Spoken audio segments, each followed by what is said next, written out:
Did you know that nearly 70% of your immune system starts in your gut? If you're tired of getting sick every winter, I'm going to explain to you exactly how to support your gut microbiome that's going to make a really big impact on your immune system this winter. And stick around at the end because I'm going to share a hack that I think directly targets the exact reason why we get sick in the winter in the first place. The first thing I feel like you need to know is that the gut lining really acts as a protective barrier. Ideally, you have a robust digestive lining that is full of beneficial microbes that outweigh the pathogenic microbes, that's got a really good robust mucus layer, which I will post a picture of what I mean here.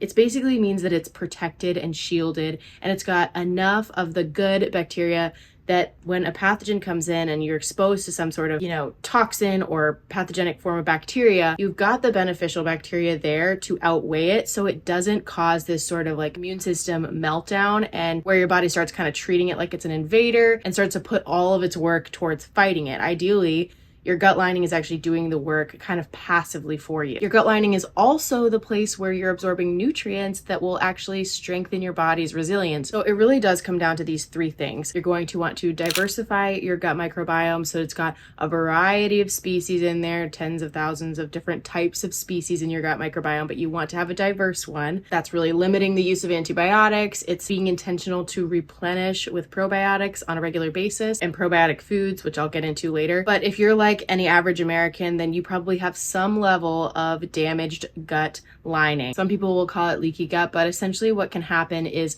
these epithelial cells tend to break apart in the presence of processed food, toxins, contaminants, all of those things that we are hyper exposed to in our day-to-day modern lives. And so while we need to diversify, we also need to work on repairing the tissue of the gut lining so that it is no longer porous. And so our immune system is not constantly in a state of reactivity as it is, because that's when you'll start to see people become very hyperreactive to sicknesses. And I actually don't think sicknesses are a bad thing always, but I think that when you see people getting sick over and over and over and over and over again, it's usually a signal that your body's not actually able to fend off these pathogens in a productive way. So the third part to this, which I think is really important, is that if your intestinal lining is damaged, it actually can really hinder your body's ability to absorb nourishment. You may be eating all of the right foods. You might be even eating the nourishing things, but it's actually dependent on the state of those villi, which I'll post a picture of what I mean by that here. The villi in your intestinal lining are the site of nutrient absorption, and oftentimes those get damaged in the same way that those epithelial cells get damaged, and you see people not even really being able to absorb the food that they're eating. So those are kind of the three components we're working with here. We need to diversify the microbiome, we need to heal the leaky gut, and we want to make sure that that absorption of nutrients is productive, because I could tell you all the supplements, but if that's not happening, that's really going to be this constant source of inflammation, and it will ultimately hinder your defenses against these viruses and bacteria. So to paint a picture of this, I want to share what I did recently when my son got sick, and he actually is still kind of overcoming sickness. If you hear his little cough in the background while he's sleeping. Let me start with the things that I didn't do. I didn't panic.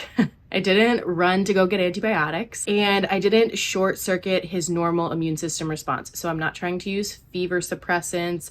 I'm not trying to kill off things in the gut, like using even natural things. I'm not constantly trying to do that. I think so much of our culture runs to the pediatrician in moments like this because they panic and they think it's an emergency.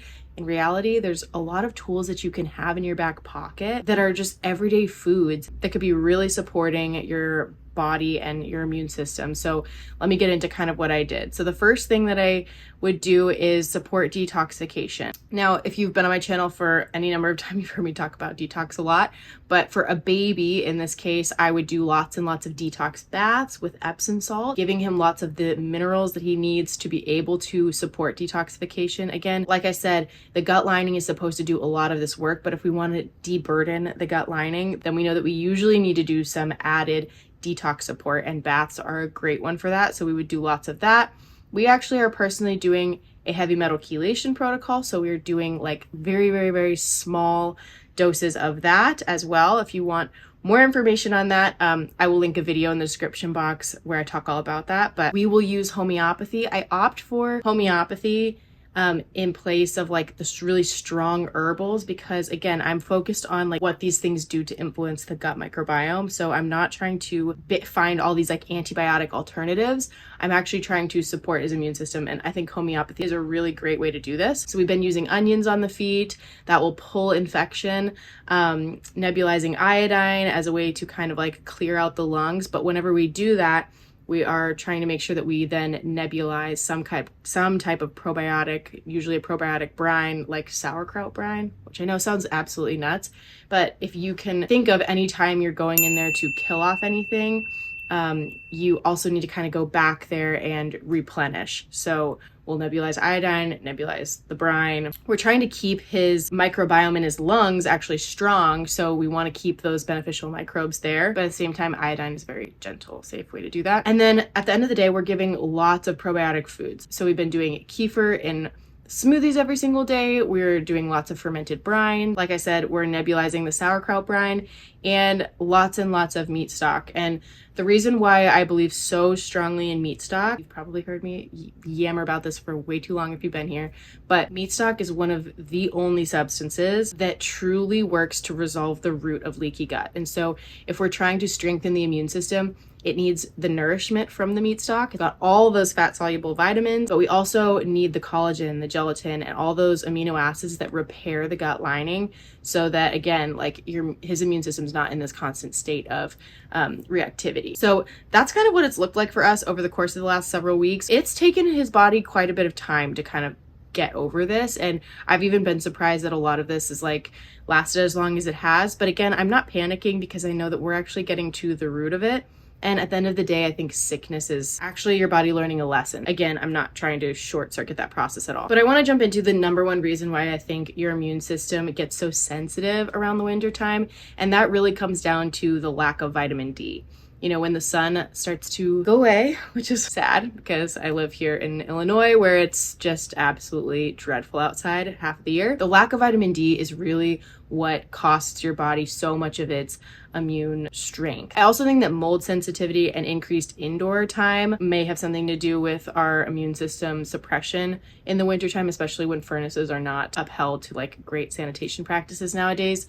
But that's besides the point. I think the number one reason really comes down to vitamin D, and I don't think near anybody is getting as much as they really truly should be getting unless they're living outside in a nice climate. So I'm speaking particularly to people in the north. There's other things like stress and poor sleep and the sugar-rich foods that are really popular around this time of year that I do think contribute to more gut microbiome damage that then influences your immune system. But again, I do think that vitamin D is really like the biggest factor, because then you see in other places around the world that have sunlight all year round, you don't have these like massive dips in health like we see in the north. So before I get into exactly what I think you should do to support your immune system this winter, I want to just mention that I do have a free community.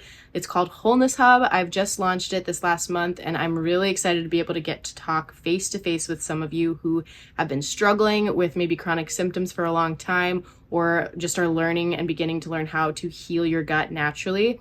So if that sounds like it would be something of interest to you, go ahead and check out the link in the description box, because we would love to have you. But how do you really boost immunity in the winter? Like in a really safe, gentle, but effective way. I'm not somebody who sits here with like tons and tons of supplements. I don't recommend that people just go out and buy like every single supplement they can, but there are some key ones that I think are really important, especially when you don't have access to the abundance of vitamin D in the sun. First is, again, like I said, probiotics. So as much as you can to start slowly introducing probiotic foods into your diet, like kefir, yogurt, sauerkraut brine, all of those things are going to replenish your gut microbiome and basically boost your body's capacity to fend off invaders. So as much of that as you can tolerate and as much as you want, I would recommend, free reign there. But if you don't know what I mean by this, maybe you're just starting out, it really is as simple as going to a store, picking up a organic sauerkraut and taking drops of the brine over a period of days. Maybe you start with like a drop and then see how you do for a couple days, increase it, and over time you'll be able to tolerate a little bit more. Maybe put some of it on like salads or in soups or something. But this is really a great way to just get started, is just to buy it at the store and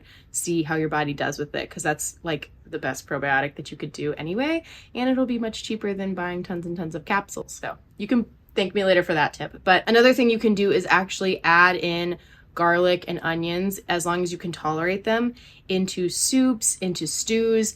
If you're making meat stock on a regular basis, into your meat stock. That's going to just help support your immune system. And these are very gentle forms of antibiotics, but they really do support your body's immune system when we are indoors and hyperexposed to all of these types of viruses and whatnot. Really, the only supplement I recommend comes down to cod liver oil. And you guys have probably heard me talk about this here on my channel a lot, but I really love Green Pasture's fermented cod liver oil. That's actually the only kind I will take. I know there's other brands out there, but honestly, from the things I've heard of people comparing the two, I think Green Pasture's is the highest quality.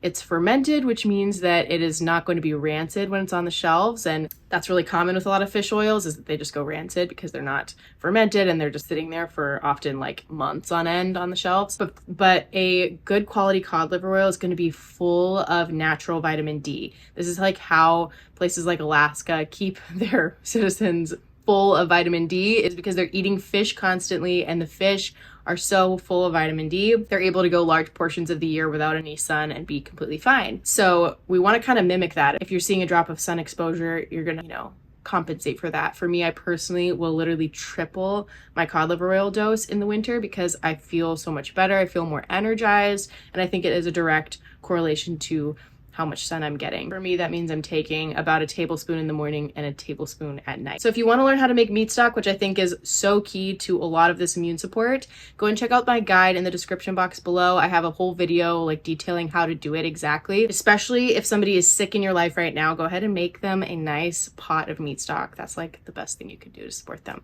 Thanks for watching.